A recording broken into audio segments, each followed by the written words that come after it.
Hello and welcome back to Chalana's English Hub.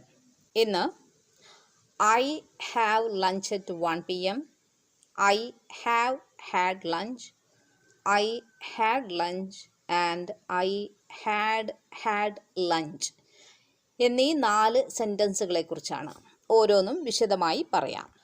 ആദ്യമായിട്ടൊരു situation പറയാം. നിങ്ങളൊരു ഓഫീസിൽ ജോലി ചെയ്യുകയാണ് എന്ന് കരുതുക. ലഞ്ച് ബ്രേക്കാണ്.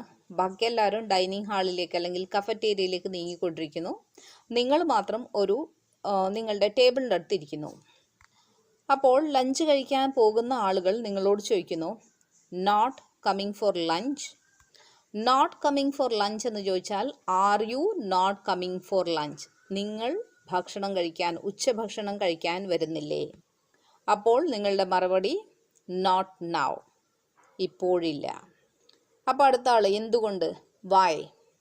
അപ്പോൾ വീണ്ടും നിങ്ങൾ പറയുന്നു ഐ എം നോട്ട് ഹംഗ്രി, എനിക്ക് വിശപ്പില്ല. അപ്പോൾ അടുത്ത ആൾ ചോദിക്കുന്നു when do you have lunch usually? സാധാരണ എപ്പോഴാണ് ഭക്ഷണം കഴിക്കാറ്? അപ്പോൾ നിങ്ങളുടെ മറുപടി I have lunch at 1 p.m.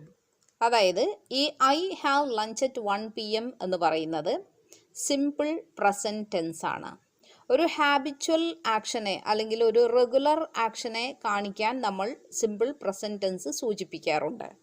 അപ്പോൾ ഇവിടെ I have lunch at 1 p.m. എന്ന് പറഞ്ഞാൽ ഞാൻ 1 മണിക്കാണ് ഉച്ചഭക്ഷണം കഴിക്കാറ്. ഇതുപോലെ നമുക്ക് പറയാവുന്ന മറ്റൊരു സെൻറ്റൻസ് ആണ് ഞാൻ 8 മണിക്കാണ് പ്രാതൽ കഴിക്കാറ്. I have breakfast at 8 a.m.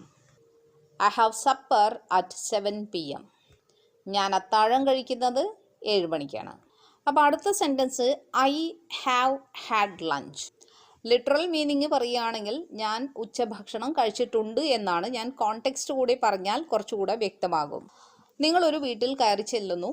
ആ സമയത്ത് അവിടെയുള്ള ആളുകൾ ഉച്ചഭക്ഷണം കഴിച്ചുകൊണ്ടിരിക്കുകയാണ്. അപ്പോൾ സ്വാഭാവികമായും അവർ നിങ്ങളോട് പറയും ഭക്ഷണം കഴിക്കാം. ഭക്ഷണം കഴിച്ചിട്ടാണ് നിങ്ങൾ അവിടെ ചെന്നതെങ്കിൽ സ്വാഭാവികമായി നിങ്ങൾ പറയും ഇപ്പോൾ കഴിച്ചിട്ടേ ഉള്ളൂ. അപ്പോൾ ആ ഇപ്പോൾ കഴിച്ചിട്ടേ ഉള്ളൂ എന്ന് പറയാനാണ് ഐ ഹാവ് ഹാഡ് ലഞ്ച്. അതായത് ഞാൻ ഇപ്പോൾ കഴിച്ചിട്ടുണ്ട്, ഞാൻ ഇപ്പോൾ കഴിച്ചിട്ടേ ഉള്ളൂ. ഇനി മൂന്നാമത്തത് ഐ ഹാഡ് ലഞ്ച് എന്നാണ്. നിങ്ങൾ ജോലിക്കോ അല്ലെങ്കിൽ സ്കൂളിലേക്കോ പോകുമ്പോൾ ഉച്ചഭക്ഷണം പൊതിഞ്ഞു കെട്ടി കൊണ്ടുപോകുന്ന ഒരാളാണ്. ഒരു ദിവസം നിങ്ങൾ എടുക്കാൻ പറ്റിയില്ല. തിരിച്ച് വന്നു കഴിഞ്ഞാൽ നിങ്ങളുടെ അമ്മ അല്ലെങ്കിൽ ഭാര്യ ചോദിക്കുന്നൊരു ചോദ്യം ഉച്ചഭക്ഷണം കഴിച്ചോ? അതായത് ഡിഡ് യു ഹാവ് ലഞ്ച്? ഈ ഡിഡ് യു ഹാവ് ലഞ്ചിൻ്റെ ഉത്തരമാണ് ഐ ഹാഡ് ലഞ്ച്, ഞാൻ കഴിച്ചു. അപ്പോൾ ഐ ഹാവ് ഹാഡ് ലഞ്ചിൻ്റെയും ഐ ഹാഡ് ലഞ്ചിൻ്റെയും ഡിഫറൻസ് മനസ്സിലായി എന്ന് കരുതുന്നു.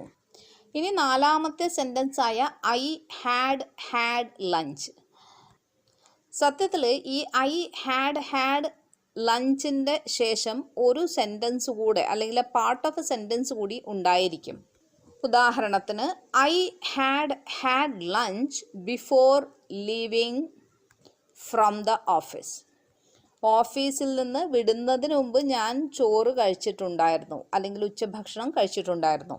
ചിലരൊക്കെ ഹാഫ് ഡേ ലീവ് എടുത്തതിന് ശേഷം വീട്ടിലെത്തുമ്പോൾ ചോദിക്കും ഭക്ഷണം കഴിച്ചിരുന്നോ? അപ്പോൾ നമ്മൾ പറയും I had lunch before leaving from the office. ഇവിടെ ഓർമ്മിക്കേണ്ട ഒരു കാര്യം, 2 incidence in the past. To indicate the first one we use past perfect tense. To indicate the second one we go for simple past. അതായത് past ടെൻസിലെ 2 ഇൻസിഡൻറ്റുകൾ, 2 സംഭവങ്ങളെ സൂചിപ്പിക്കാൻ, ആദ്യത്തേത് സൂചിപ്പിക്കാൻ നമ്മൾ പാസ്റ്റ് പെർഫെക്റ്റ് ടെൻസും രണ്ടാമത്തതിനെ കാണിക്കാൻ സിമ്പിൾ പാസ്റ്റ് ടെൻസും ഉപയോഗിക്കും. അപ്പോൾ ഇവിടെ 2 കാര്യങ്ങളാണ് നടന്നത്. ഒന്ന് ഉച്ചഭക്ഷണം കഴിക്കുക എന്നുള്ളത്, രണ്ടാമത്തത് ഓഫീസിൽ നിന്ന് വിടുക എന്നുള്ളത്. അപ്പോൾ ആദ്യത്തേത് സൂചിപ്പിക്കാനായിട്ടാണ് ഐ ഹാഡ് ലഞ്ച് എന്ന് പറഞ്ഞത്. ഇപ്പോൾ രാവിലെ എഴുന്നേറ്റ് പഠിക്കുന്ന കുട്ടികളൊക്കെ ഉണ്ടാവും. ചിലർക്ക് വെറും വയറ്റിൽ പഠിക്കാൻ ബുദ്ധിമുട്ടാണ്. അങ്ങനെയുള്ളൊരു ബ്രേക്ക്ഫാസ്റ്റോ അല്ലെങ്കിൽ ചായയുടെ കൂടെ എന്തെങ്കിലും ലൈറ്റായിട്ടുള്ള സ്നാക്സ് ഒക്കെ കഴിക്കാറുണ്ട്. She had breakfast before attending the online session. Online session attend ചെയ്യുന്നതിന് മുമ്പ് അവൾ ബ്രേക്ക്ഫാസ്റ്റ് കഴിച്ചിട്ടുണ്ടായിരുന്നു. ഈ 4 സെൻറ്റൻസുകളും കൃത്യമായി മനസ്സിലായി എന്ന് കരുതുന്നു. ആദ്യത്തേത് സിമ്പിൾ പ്രസൻറ്റിൽ, രണ്ടാമത്തേത് പ്രസൻറ്റ് പെർഫെക്റ്റിൽ, മൂന്നാമത്തേത് സിമ്പിൾ പാസ്റ്റ്, നാലാമത്തേത് പാസ്റ്റ് പെർഫെക്റ്റ് ടെൻസ്. ഇതുപോലെയുള്ള സെൻറ്റൻസുകൾ നിങ്ങളും ഉണ്ടാക്കി നോക്കൂ. വ്യത്യസ്തങ്ങളായ വേർബുകൾ ഉപയോഗിക്കാൻ പ്രത്യേകം ശ്രദ്ധിക്കുമല്ലോ. വീഡിയോ ഇഷ്ടമായാൽ ലൈക്ക് ചെയ്യുക, ഷെയർ ചെയ്യുക, സബ്സ്ക്രൈബ് ചെയ്യുക. താങ്ക്